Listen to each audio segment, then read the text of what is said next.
One of our most primal desires as human beings, especially in the modern world, is our legacy. We always value what we leave behind. We strive to make ourselves have a bigger and larger impact on the world.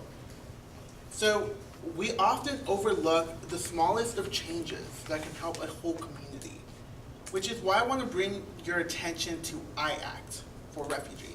It is a local organization here in Austin called the Interfaith Action of Central Texas. It is a small but very successful organization that values interfaith dialogue, helping others, and more importantly, it values making connections between people of all races and all religions.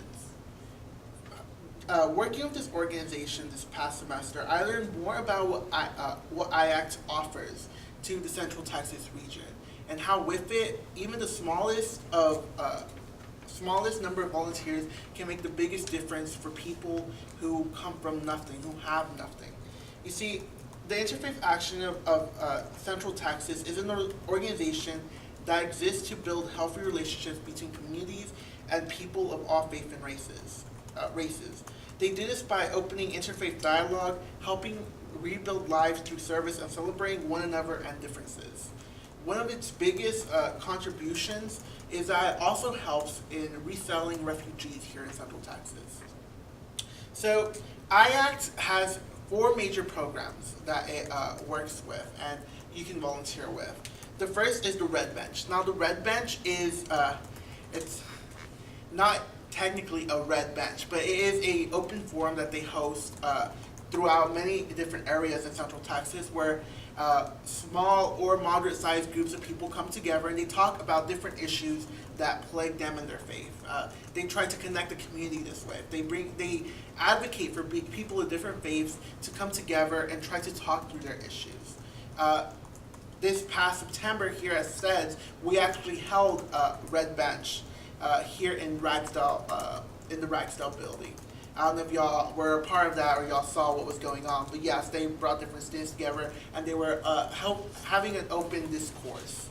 But other than Red Bench, we also have 3 other very important programs. We have Hands-on Housing, which is if you're someone who likes to get into the tough business and do actual physical labor, this would be a program for you because it goes out into the community and to people who are disabled, who are of age, or who are very low income, and it helps rebuild their homes, or it helps with whatever they need, whatever services they need for their homes, whether it be lawn care, repainting the roof, anything that would help alleviate some of the burdens on these families is what the hands-on housing is for. And then there's IACT for Refugees. And this is a program that teaches English as a secondary language to refugees that come into Austin.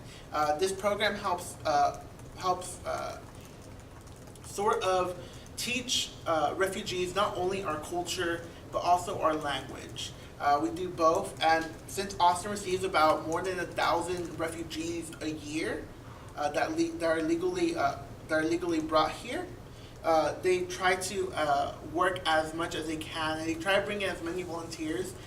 You do have to be of age, so 18 or older, to help with this program, and you could be mentoring people who are older than you, younger than you, generally people of all ages. And lastly, we have IACT Passport Program, and this is one of the newer programs IACT has inserted into their services. And what this does is you sign up for them for, it's a 1-year program.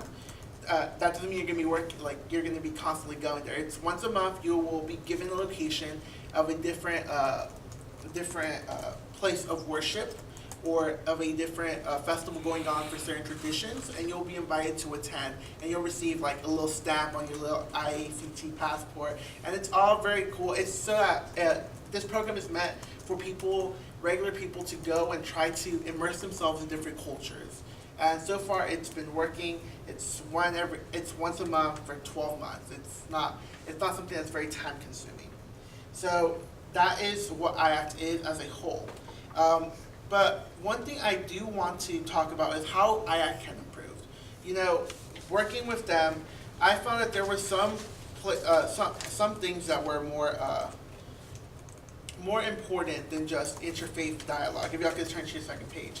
Because one thing that does plague the state of Texas is the amount of domestic abuse that goes on in our state. You see, I want to change IACT towards this, I want IACT to change towards this direction, where we can transcend not only race and faith, but also gender and sexuality. Because domestic crimes in Texas have been increasing at a drastic rate. I provide y'all with data from 2015 in which 1 in 4 women were victims of crime in the world, and then 1 in 7 men. In the state of Texas, 194,872 family violence incidents were reported. Now, 7,000 of those happen here in Austin. You see, I want IACT to, instead of just introducing interfaith and for all of us just to get along, I want them to dig deeper and go into something that really means a lot to a lot of families here in Austin, Texas. Something that we don't really shed the spotlight on and we just throw under the rug. Which is why I brought this to your attention. So the key benefits for addressing these issues is that first, it will help not only express our faith in ourselves, but it will also help facilitate those bonds that IACT so desperately wants to build between the community and others.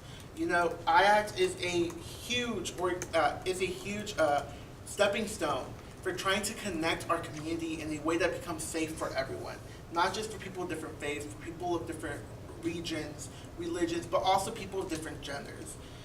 So I just wanted to introduce you to IACT, and hopefully y'all can volunteer with them. You just have to go to their website. There is a link for you to sign up for any of these programs so you can volunteer with them. They're always looking for volunteers. Even if you don't want to work in any of these programs, they always need help with in the office and like cleaning out sheds and stuff.